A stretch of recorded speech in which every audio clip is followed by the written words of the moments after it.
Why am I doing this in the rain?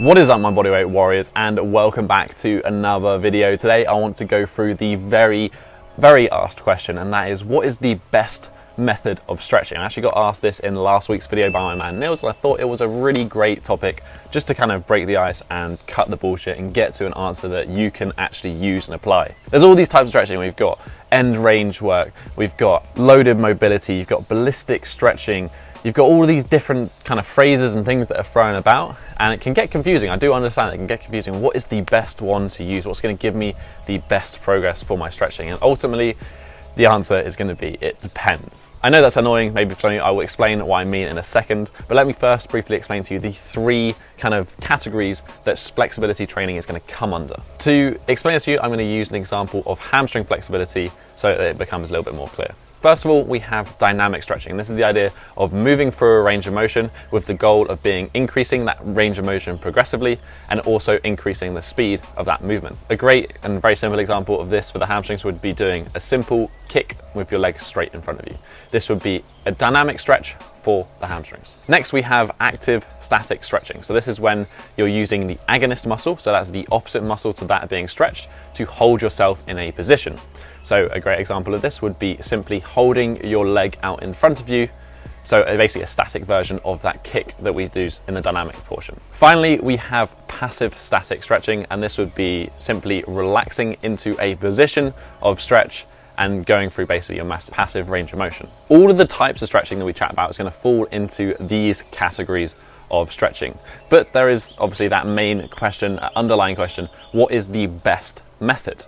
Ultimately, it's going to depend on two factors, and that is, number one, what is your goal? And number two, what is your current ability? What is your goal? Very simply, why do you want to have the flexibility that you're trying to achieve? If, for example, your goal is to be better at MMA or kickboxing, you're going to need to be able to kick high, then that's going to need some dynamic flexibility, because that is the range of motion that you're going to require to perform that activity. You're going to need to be dynamically able to kick through that position. So doing some dynamic kicks for side splits would actually be a really good one if you're doing MMA. However, if our goal was, gymnastics and calisthenics and bodyweight, where we need more of a passive range of motion of side splits, then we could use some different methods to achieve that, more traditionally like the loaded side split routine and the PNF routine that I've shared on this channel before. Secondly, what is your current level of ability? This is very straightforward. If you want to get really good hamstring flexibility, then I might recommend to you that you do head to toe, because it's a really great way to increase hamstring flexibility. But if you can't touch your toes, then it's kind of a pointless recommendation. So I'm going to give you the two methods that I've personally found to be most effective when it comes to increasing flexibility, not only for myself,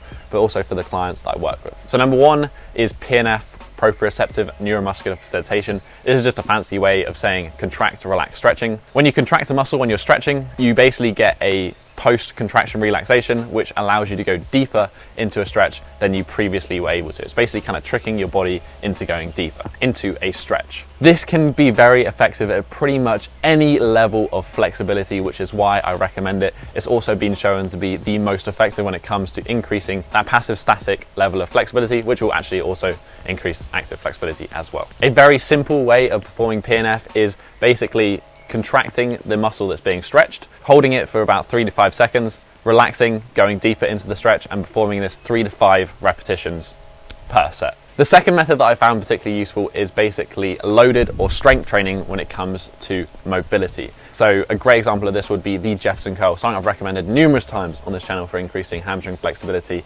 And basically that requires moving through full range of motion with a load to make the stretch more intense, and the idea that you keep going deeper and deeper and building up that range of motion. I've got actually an entire video dedicated to loaded stretching on this channel, which I'll link down below. I'll also link to my basic hamstring flexibility routine, and that uses both PNF and loaded flexibility as a combination to achieve a good stimulus for improving your hamstring flexibility. But that is kind of it. PNF and loaded flexibility, if you use those two methods only, you will see some good results. Yes, you can use the other methods as well and you will see good results, but I found just for a majority of people, that 70% rule, PNF, loaded flexibility, will probably get you where you want to go. But I'm going to cut this video here because I'm getting very wet at the moment because we are in England and it likes to rain. If you enjoyed this video, guys, hit that thumbs up button and support the channel. If you have any questions about this video, I know it's slightly vague, I'm trying to give a general answer and then I will put some resources in the description down below, basically where you can go and find more about this sort of information.